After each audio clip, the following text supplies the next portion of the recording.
to our press conference. It will be addressed by Comrade Mutsvangwa, our Secretary for Information and Publicity in Zanu PF. Over to you, sir. Thank you, gentlemen and ladies, friends and comrades from the Fourth Estate for again coming to Zanu PF, the home of the permanent Zimbabwe revolution. As you can see, the revolution is very much alive. Today is April Fool's Day. It is the morrow of 31st March. As it turned out, the people of Zimbabwe have refused to be fools on April Fool's Day. The 31 March was supposed to become a watershed between the march to progress and the push to regression, to retrogression. The people of Zimbabwe chose the latter. They are continuing with the progress of the Zimbabwe revolution. They are continuing with the agenda of President E.D. Mnangagwa, the revolutionary visionary, even from very tender age, who he has mastered to survive up to where he is today. And he has given inspired leadership in the Second Republic, which has ignited the hopes and aspirations of the Zimbabwe people on an unprecedented scale.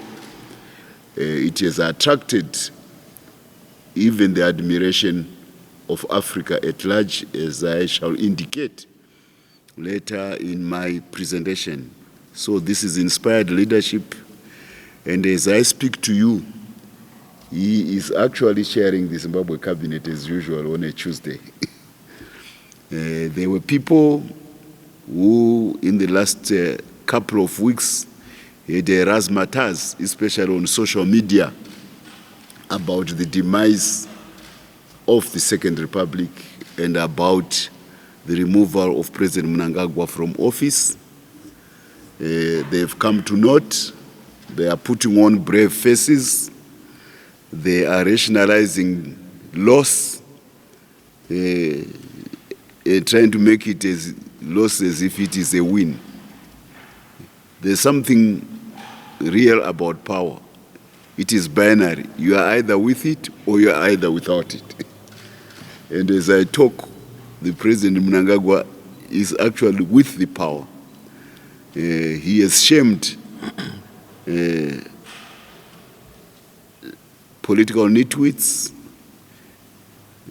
ignorant ciphers,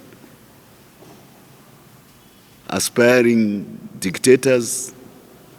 All of them have been shamed by the fact that he is still in power, firmly in support, being supported by the people of Zimbabwe.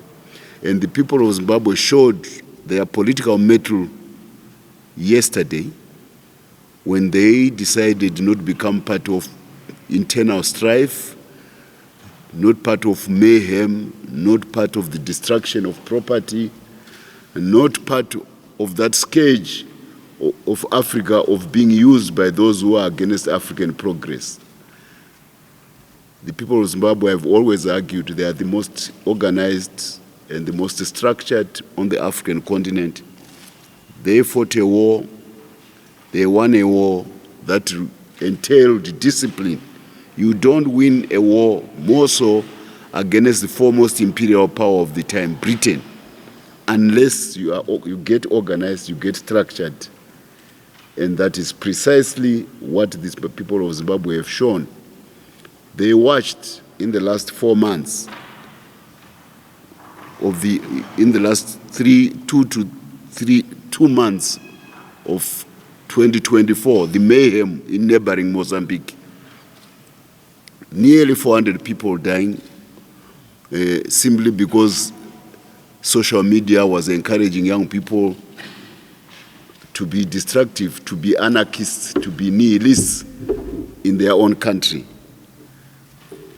People of Zimbabwe could not countenance the prospect of that calamity befalling Zimbabwe. So yesterday, when people were expecting them to be out in the streets, behaving like hooligans in Maputo last year, they decided to stay at home. They decided to be disciplined. They decided to watch the situation, because people who fought a war are always very careful about their next move. They want to know what the enemy is doing and what he is not doing before they make a move, because that is the discipline of war. And at the end of the day, there was total peace in the country. Those who have decided for the overthrow of the democratic order were disappointed. And today, they are putting on brave faces, trying to turn defeat into victory. It is the matter of their delusion which actually led them to the predicament of their failure yesterday. So I want to congratulate the people of Zimbabwe for maintaining peace, for maintaining order, and for maintaining faith in the leadership of President Mnangagwa, but more important, for keeping the gospel of the Zimbabwe revolution on the straight and the narrow. And we are now going to enter a period, a very exciting period in the development of Zimbabwe. In the history of Zimbabwe, a new chapter has been written before 31 March 2025 and after 31 March 2025. It's a watershed in the history of the people of Zimbabwe, another milestone in the store of achievements by the people of Zimbabwe. And as Zanu PF, we are very, very, very thankful of the maturity, of the discipline, of the restraint, but also of the caution which they viewed events as they passed, so that not a shed of blood is spilled for a cause which was at most quixotic. Here we had somebody patently drunk, every day coming on social media talking about how he wanted to lead Zimbabwe to a new future. A drunkard, every day coming, and he was being lionized by detractors, by social media. And then people of Zimbabwe were expected to follow drunken brooding and hallucinations into the streets so that they can remove order and the prospect of prosperity for chaos. The people of Zimbabwe said, no, we don't behave like that. There is something important in every insurrection, and it is called leadership. There is something important in every revolution. It is called leadership. People will not follow on anything, even if all of you to now, I say to you, let's do something. You want to ask me, who is the leader? Because you want to have confidence with the leader before you can follow. Now, you tell me that people of Zimbabwe were supposed to have confidence in blessed Geza and follow him. They didn't do that. They are much smarter than that. Maybe there were those who were behind him who didn't have the courage to come out into the open and say we are the leaders. But once you say you don't have the courage to come out into the open, you don't have the courage of your convictions. Why should the people of Zimbabwe follow you if you don't have the courage of your convictions? So even those who may have been in the shadows, they proved that their political judgment was wrong. But there are also foreigners who always cheerlead the prospect of Africa plunging into internecine disorder. Times have changed. The geopolitics have changed.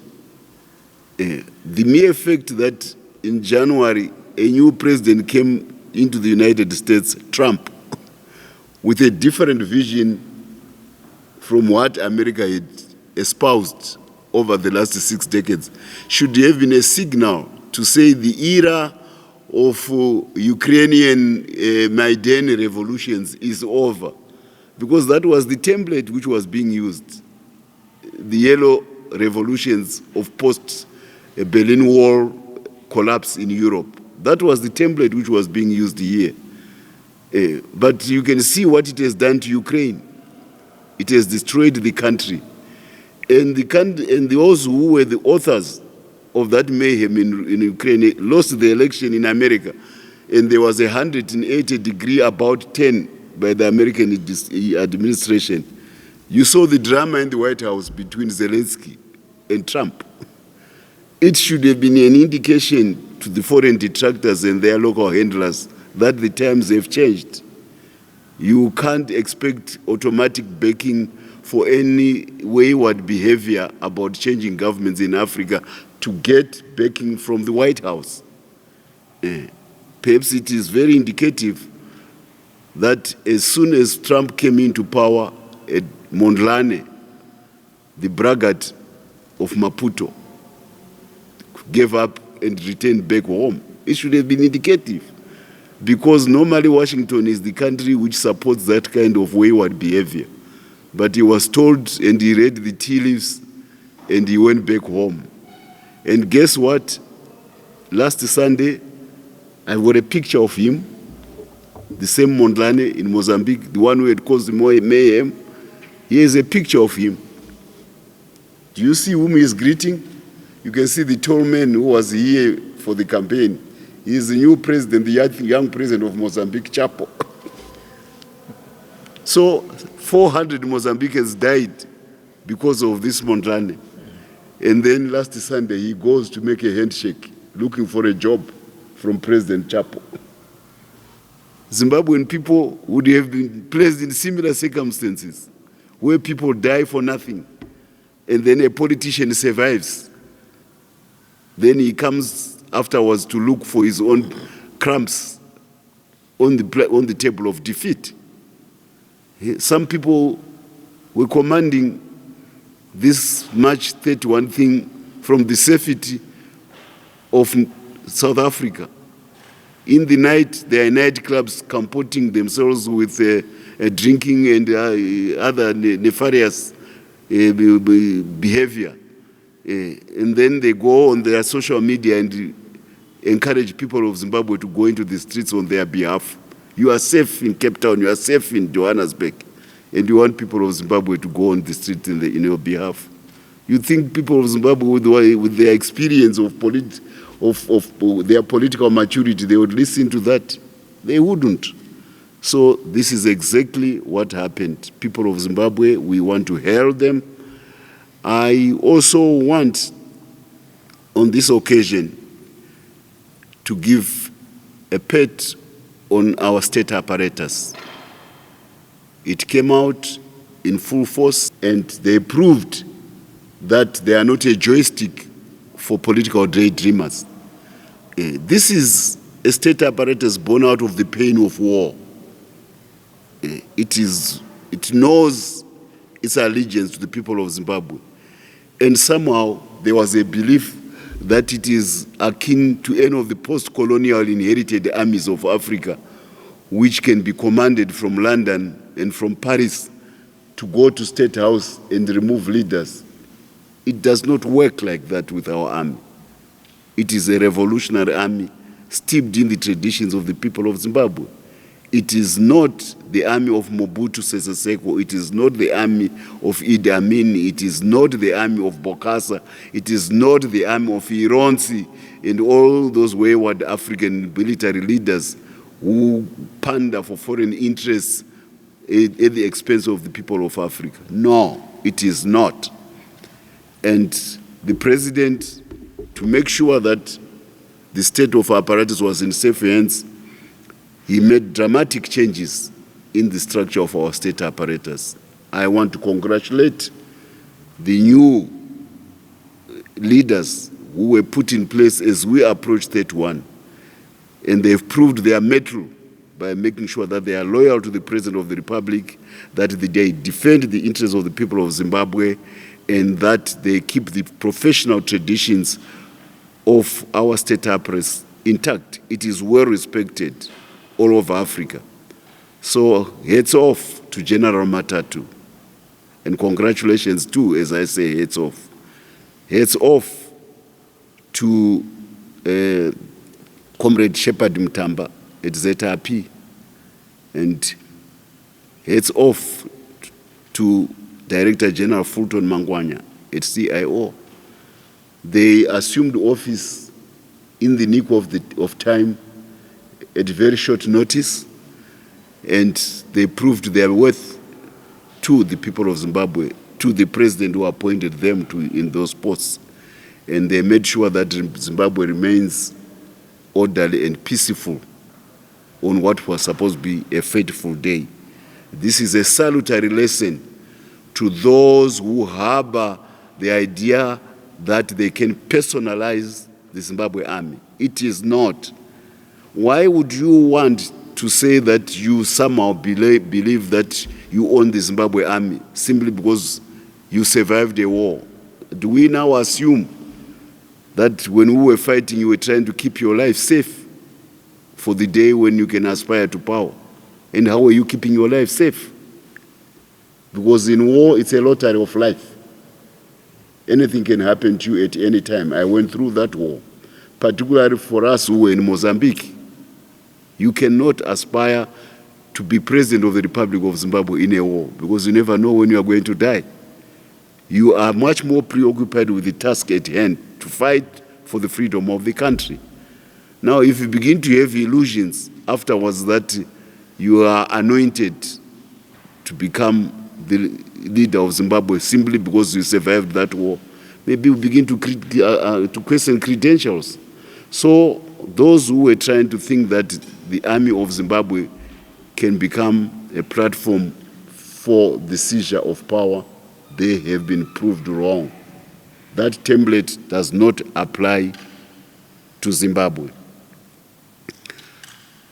I also want to use the press conference to appeal to the Zimbabwe people to go back to work. Your president is at work. Your army, your police, your intelligence apparatus, they have proved that they can maintain peace and order in the country. Your safety is assured. There won't be any destruction of property.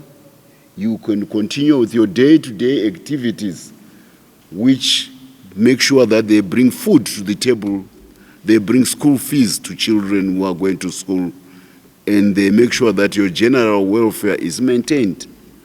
Please, people of Zimbabwe, go back to work and proceed to work even harder with the confidence that the future of Zimbabwe remains orderly, peaceful, and very democratic, and indeed very constitutional.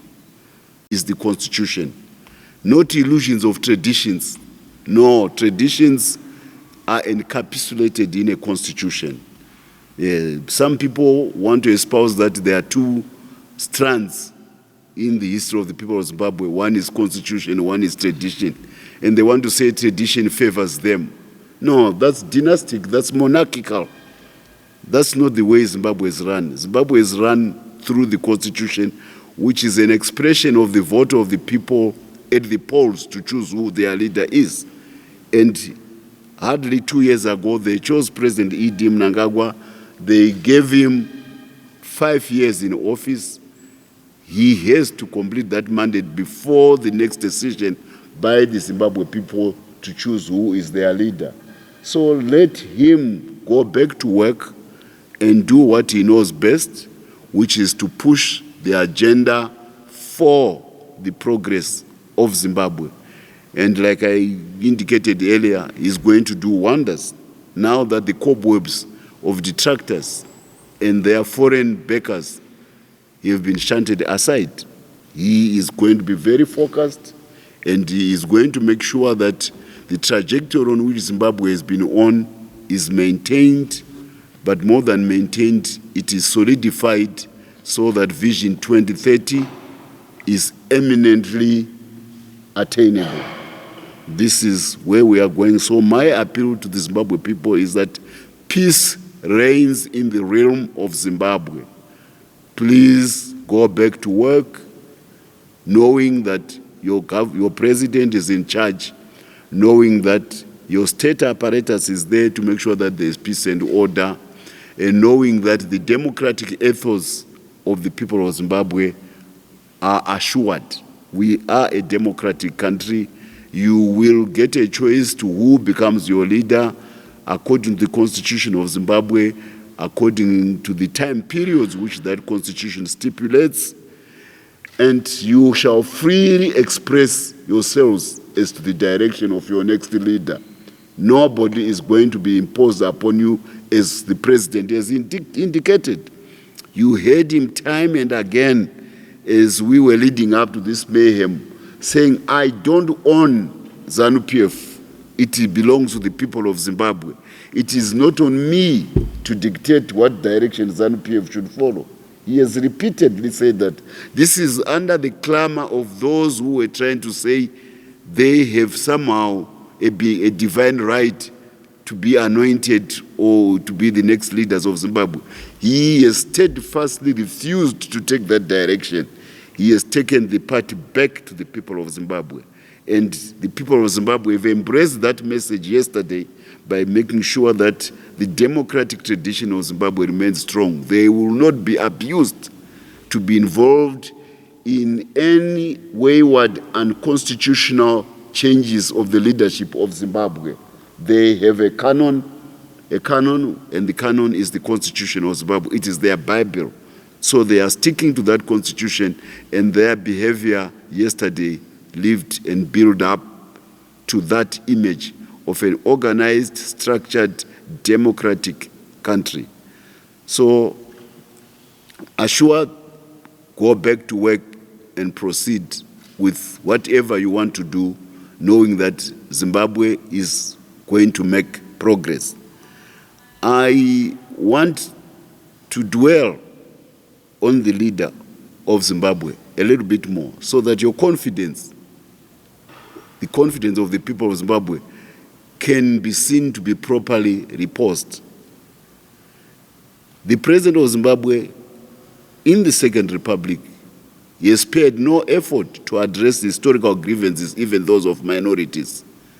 It is precisely his achievements in that area which made sure that those who were trying to appeal to minorities, to grievances of the minority, they got no response.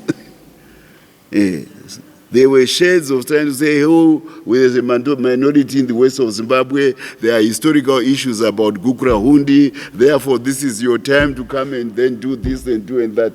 But because the sincerity of the president has reached out to that constituency, there was no response. There was an appeal to try to use the grievances of the war veterans in this instance. But the president has even made up a league of war veterans. They are beginning to see that the marginalization of the First Republic is being addressed. They refused. I know, because we were at the forefront of the changes in 2017 as war veterans. We had a cause, but this time there was no cause. Even somebody falsely donning military fatigues at 70 years, trying to say, I'm your leader. They didn't follow him. It was an outside figure thrust from Norway, trying to make sure it was a cut and paste operation. By the way, when I told of revolutions and insurrections, Professor Jonathan Moore is right. History never repeats itself except in tragedy or in farce. And this attempt at a cut and paste operation about 2017, it turned out to be a farce. It was a farce indeed. So Marx was right that the original, that Professor Jonathan gets that quotation from Karl Marx. It was a farce because people of Zimbabwe are not interested in a farce. So an appeal to that constituency again failed. There was an attempt to appeal to youth. of this country.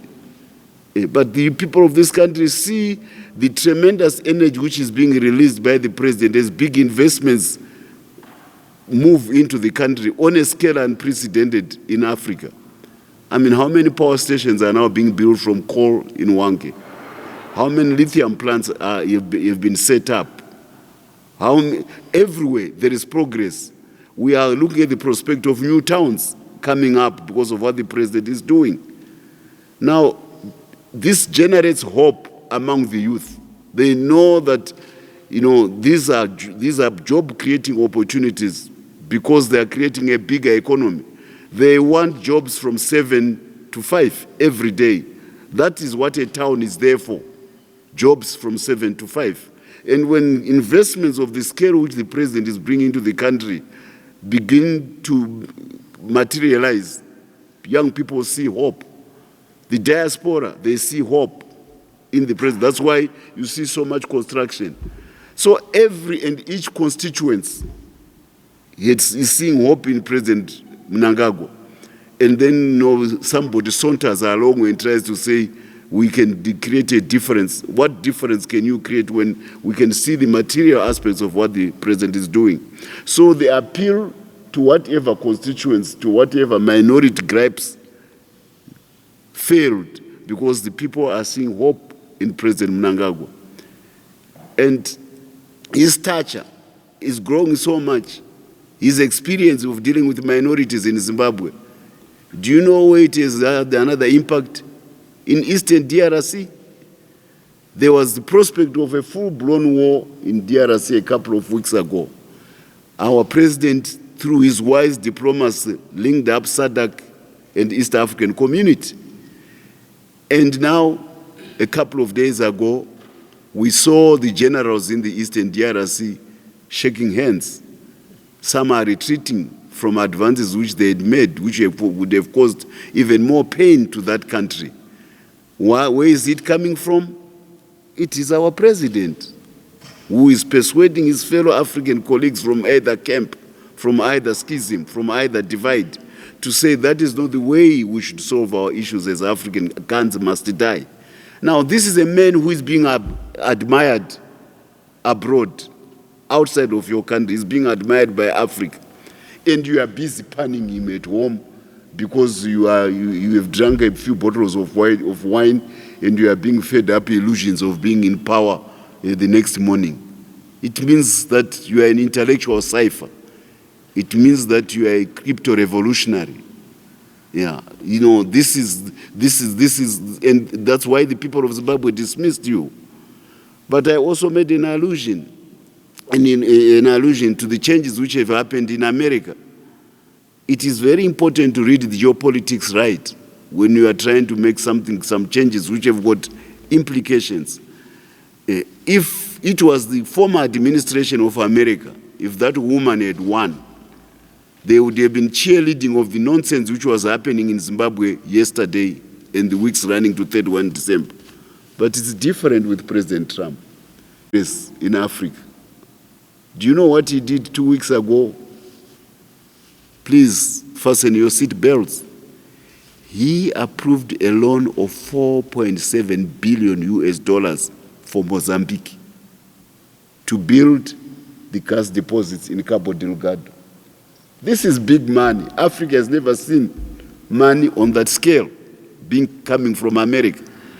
I am a student of international business. The last time Africa ever had a deal comparative was probably in 2006 when ICBC of China paid $6 billion for Standard Bank of South Africa. I know because Pindi Nyandoro, the Zimbabwean banker at Standard Bank, was in charge of those negotiations, and she was coming to Beijing, and I was hosting her when I was ambassador in Beijing. So a new administration in America comes in to what was supposed to become a security-ridden problematic, a security threat-ridden problematic area of Mozambique. But it is the third largest gas deposits in the world, Cabo Delgado. He approves a loan of $4.7 billion for Export-Import Bank of America. You see, the best person, the most serious person in any business engagement is the one who quickly reaches out to his wallet and writes a check.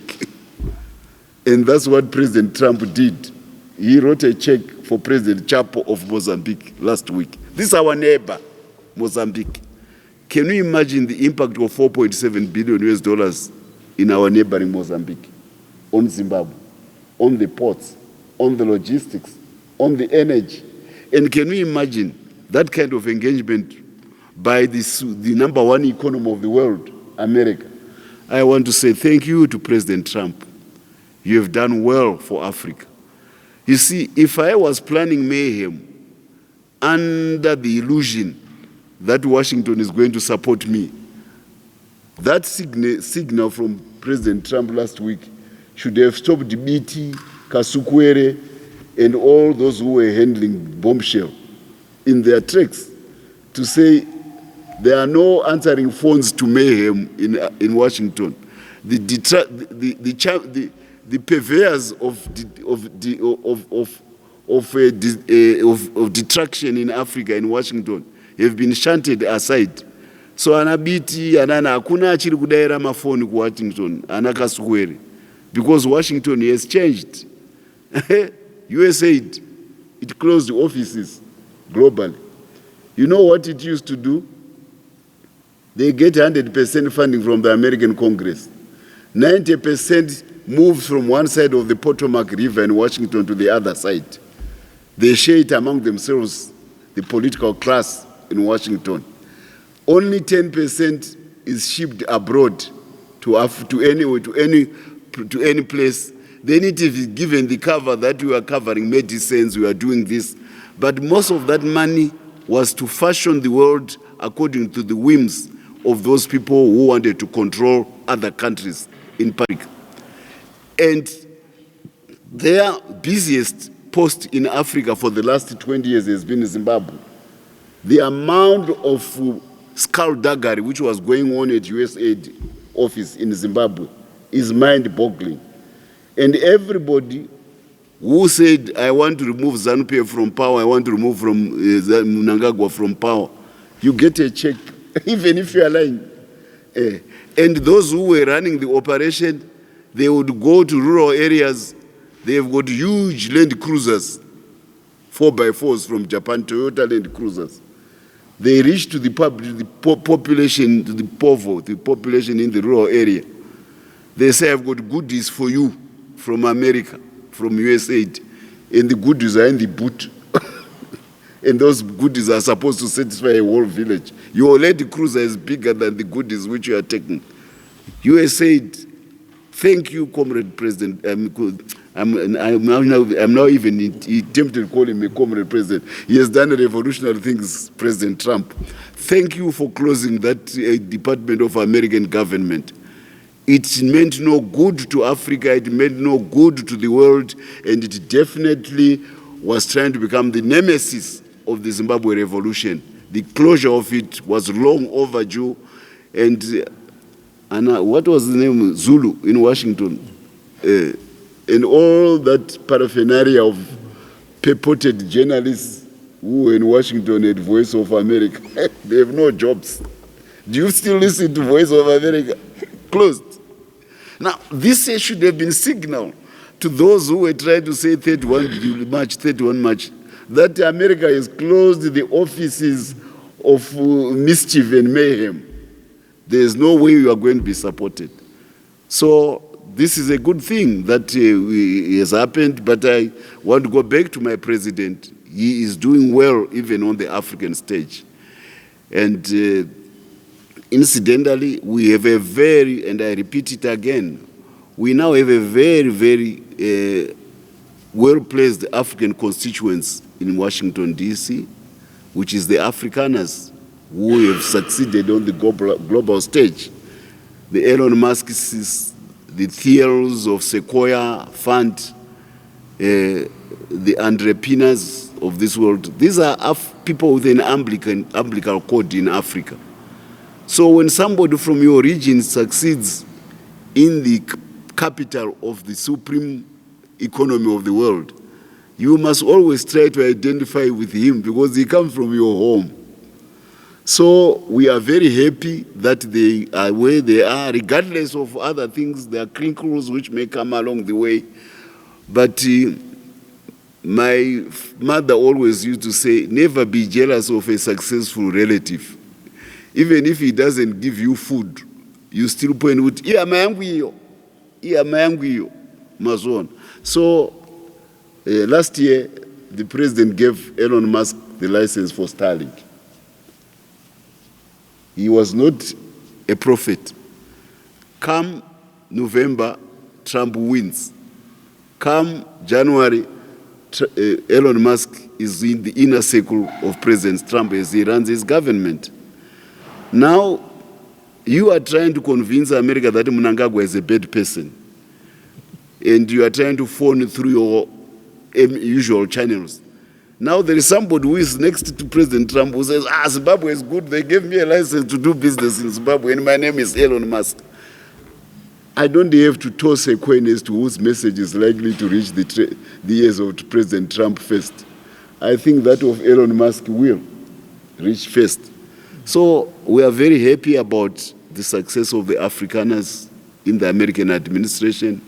We just want to remind them that Africa is their home. That's where the umbilical cord lies.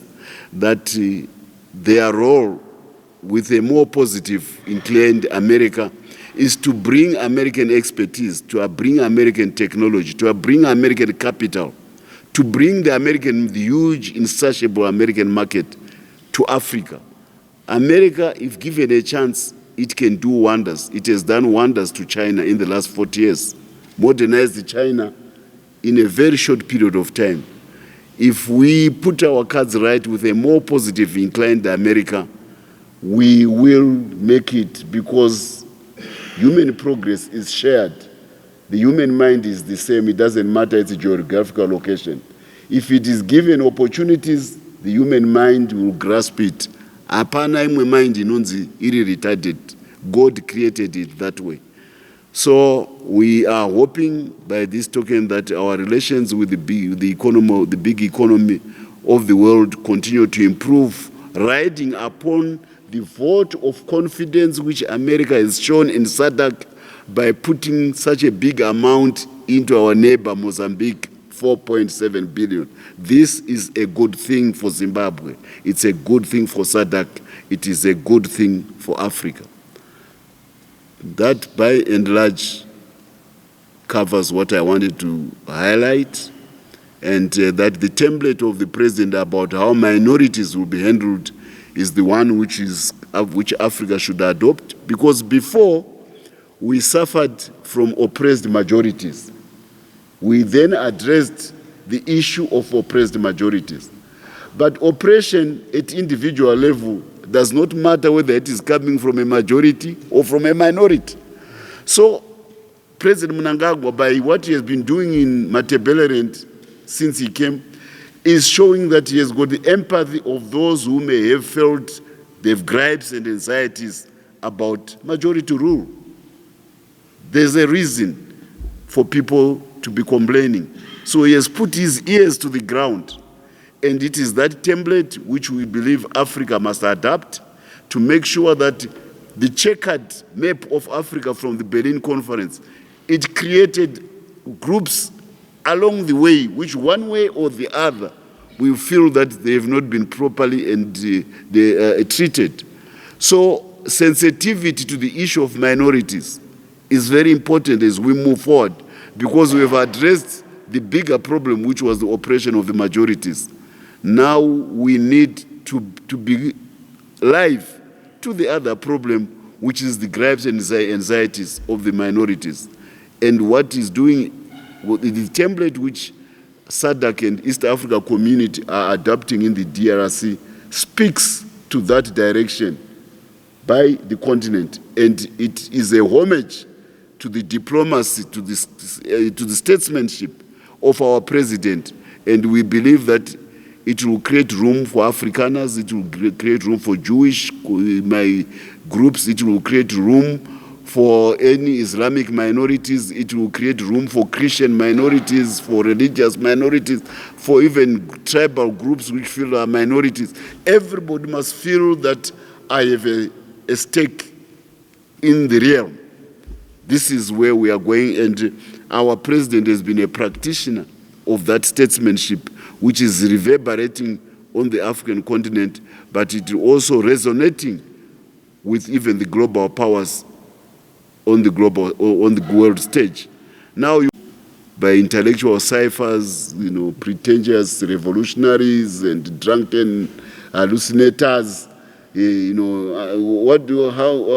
how do you countenance that? Something which is being good being thrown out because people simply have got a vaulting ambition at trying to be poor. I can't die before I become president. No, that's not the way to go.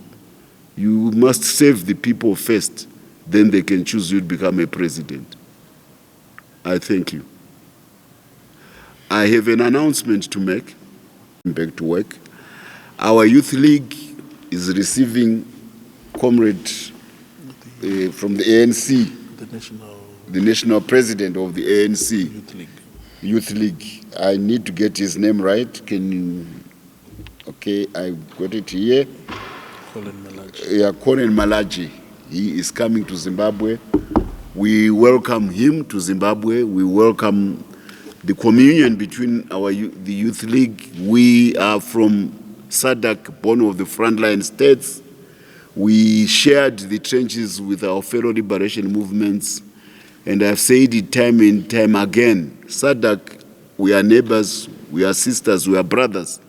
But beyond that, because we fought a common struggle against apartheid, colonialism, and racism, we acquired a political soul. We are the only economic grouping on the global stage which acquired a shared political soul.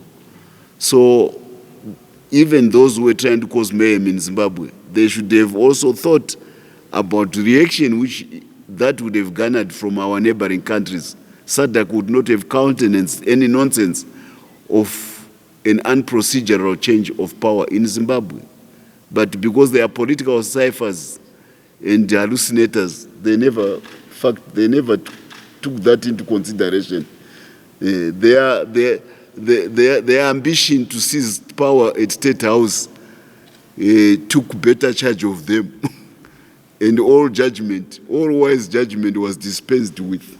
That's why they came to note yesterday. So welcome, Comrade Colin Malachi, and Comrade Paraza, and Comrade Bachakaire. They will be hosting their colleagues from South Africa.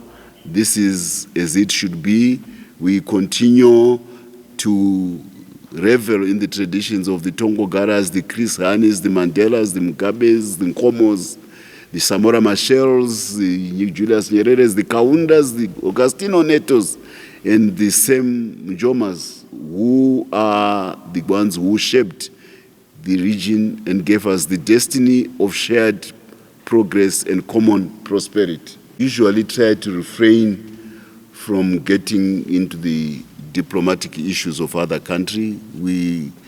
Our hope is that Pretoria, Tshwane, and Washington eventually, find each other and establish the rapport of state-to-state relations, which makes for progress.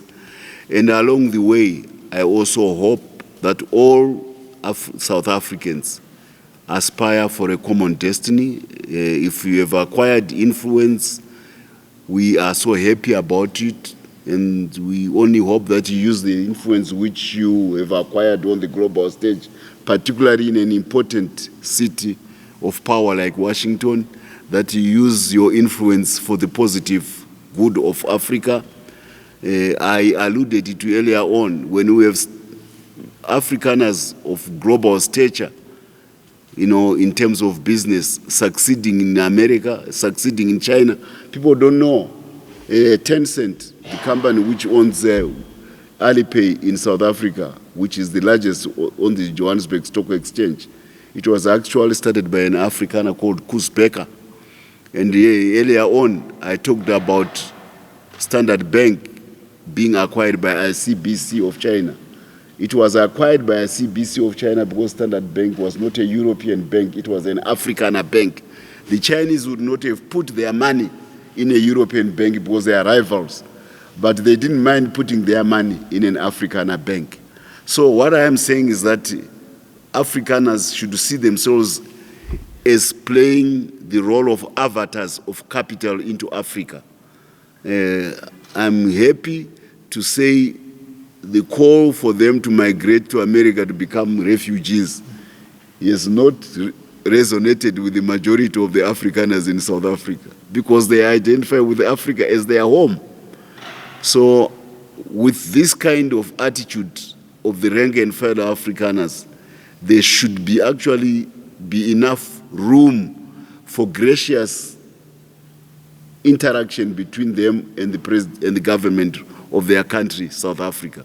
They should be, this route of confrontation, we Zimbabweans have traveled that route before, and on each and every occasion we have seen it doesn't help. And when we come to an accommodation, things go well. That's why our template in 1979 of elections for a liberation movement became the basis upon which South Africa acquired majority rule in 1994. The template came from Zimbabwe. We have had issues of our farmers being abused by the imperial power, white farmers, but with the global compensation agreement, we have come around to realize that we are destined to be citizens of the same land. We must reach out to each other. So my feeling is that if the Afrikaners can see, refashion their role, those who have succeeded on the global stage, as to being the introduction of capital, because the bane of Africa, why Africa has remained behind, is because we were denied capital. This is the age of capital. Karl Marx says, Das Kapital, the world of capital. If you don't have capital, you don't make progress. And if you have among your citizens those who have succeeded to convince capital markets that they are viable as businessmen, their best role is to make sure that their homeland also gets capital. So if the Afrikaners who have succeeded can rethink their role and see that Mother Africa needs them so that we get as much capital because we use their relationships which they have established. You know that the PayPal mafia in Silicon Valley was made up of mostly Afrikaners. They are the ones who said we sold PayPal to Jeff Bezos. To the hallucinators of 31st March. Thank you so much. Next time I'll ask them to invite you to be their fans. You may turn out in bigger numbers than the dismal figures which they showed yesterday. Thank you so much for coming to my press in your numbers. I said earlier on, they fought a war. They are very, very wary of trouble, of mayhem, because they know what it does. So they were cautious. It's called vigilance on their part. They wanted to see the depth, scale, and scope of what the detractors were up to. So they were assessing the situation. That's what exactly happened yesterday. They didn't want to fall into the trap of those in Mozambique, in Maputo, and then have unnecessary loss of life. So we are a very vigilant population, very risk-averse, because we have gone through the throes of war. And that's exactly what they exhibited yesterday. And they also wanted the assurance that their state is in charge. The army, the police, and the security service are in charge of the situation. So once that turned out to be, their confidence was restored. And next day they are back at work. I hope it answers you. It's a mass party.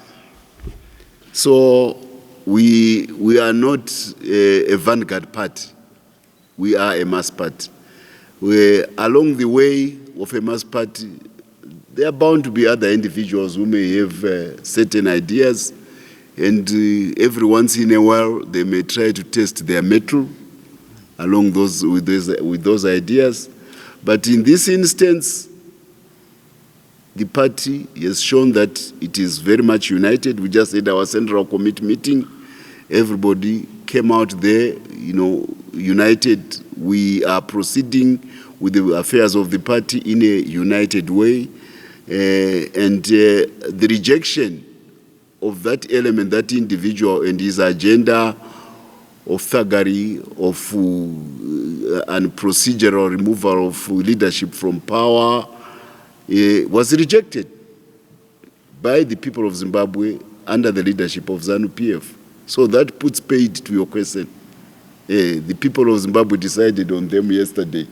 Who am I to pass additional judgment? The failure speaks for itself about their agenda. Why should I try to delve? Ndingatovhiringidza chinhu chakangozvinakira mukaka urungwe wanezuro mukaka wanga wakachena kuti ngwerewere aurungike. Vakapedzwa nevanhu nezuro, ngavachimbonorara nebhutsu nenjombo. April Fools 1, President vari padare recabinet, vanhu vemuzimbabwe vari kudzokera kumabasa. Ingadai yanzi April Fools Day yarambwa nevanhu vemuzimbabwe. Vati hatidi April Fools Day, tinoda zvinhu zvakangwara munyika medu. Saka vaya vakanga vachidaidzira kuti kuve nemhirizhonga nezhowe munyika muno zvashaya basa, nenzira yekuti vanhu vemuzimbabwe nezuro vakazvigarira mudzimba dzavo, ndokutarisa kunze kwakadini, ndokuita chido neruvimbo nemasoja avo nemapurisa avo verunyararo vavo kuti vanotinhadzira kuti nyika yedu irambe iri parunyararo. Pavakangozviona kuti masoja edu nemapurisa edu atinovimba nawo vagona basa, nhasi vadzokera kumabasa avo avanoita mazuva ese. Isi tiri kutaura vanhu vemuzimbabwe kuti musaterere nyanya dzinorota dzichifunga kuti imi chamakarwira kuti nyika yedu ive nerusununguko, ive negutsa ruzhinji. Zvinongonzi munhu anongobva kumba kwamai kuonwa mabhodhoro edoro ofunga kuti kana adhakwa newaini anoenda onotaura kuti vanhu vemuzimbabwe vapinde mumastreets vonanga kustate house kunobvisa hurumende. Hakuna zvakadaro. Zvekare tinove neruvimbo nemasoja edu nemapurisa edu vakaratidza kuti havatereredze zvaitika mune dzimwe muAfrica, post colonial Africa, zvokuti majenerali anongopiridzirwa foni kubva kuParis kana kuLondon, kobuda ana Idi Amin, kobuda ana Ironsi, kobuda ana Bokasa, vanongoenda vakuenda kustate house kuti ndini ndakutonga nhandi nepfuti president makasandudzwa handina basa neni. Izvozvo hazviitike muZimbabwe. Saka ndinodada zvikuru nepresident kuti taakusvika panjodzi iyo yataatarisana nayo. Vakaisa vamatatu kumasoja, vakaisa vamangwanya kune zverunyararo, vakaisa vamutamba, vese vachitungamirirwa navaPV Sibanda. Masoja edu akaratidza kuti ari mugwarare vakarwira rusununguko rwekuti hatiseenzese nyaya yepfuti kuti titonge nyika. Gutsa ruzhinji runobva pakuti vanhu vanovhotera mutongi. Amunangagwa vakatongerwa gore rakapera na 2023 kuti vave president kuma-elections. Mamwe ma-elections ariko 2028. Vataura kuti ndichadzosera nyaya achazotungamira muZimbabwe mangwana kuma-elections kwavakabva ivo. Saka nezuro vanhu vemuZimbabwe vakaona kuti pane vamwe vanhu vaauda kuchinja chiwirirano ichocho, chirongwa ichocho. Vakabva vati isa hatizvidi, tinomirira 2028. Pari zvino tiruda kuti basa rakanaka riri kuitwa naMnangagwa rekuti Zimbabwe irambe ichienderera mberi kuvandudzira nyaya dzezveupfumi dai raramba rakadaro. Tichifarazve kuti nyika dzekunze hadzina kuda kudziridza sezvaichimboitwa zvikuru neAmerica kumashure. VaTrump vakapinda vari kuratidza kuti vanoda kuti Africa ibudirire, havadi zvemhirizhonga nezhowe. Ndosaka zvekuMozambique zvakadzimwa ndosaka kuti Eastern DRC kwakuita runyararo. Zvekare toda kubva tavatenda kuti gore musvondo rakapera chairo vaTrump vakabvisa zigwama hombe re$4.7 billion kupa Mozambique kuti ivake migodhi yayo yegasi kuCabo Delgado kwakuine nyonga. The best vote yakaitwa naAmerica for peace and security and stability in Cabo Delgado was to write that check. Aiwa Trump ishasha vari kuti gonera zvachose. Anokuda anoratidza rudo nokukupa chikwama, anobva anyora cheki yake. Ndo zvakaitwa navaTrump. Saka izvozvi dai vanoda kuti nyika ive nezvowezvo, dai vakazviona kuti ndo zviri kuitwa naAmerica, dai vasina kuenderera mberi nepfungwa dzekurasika dzazovanyadzisa nezuro vanhu vemuZimbabwe vati isu zvemhirizhonga hatidi, zvemadhisinyongoro taramba. Ndati mukaka wakanaka haurungwe. This is in Shona. The clear message of the failure of the adventurism yesterday should be enough to silence them once and for all. Because the people of Zimbabwe have refused to be associated with the unprocedural power changes, with the disorderly, with the disturbance of peace, and with mayhem. That should be enough for them. That their failure of their yesterday has proved salutary to them.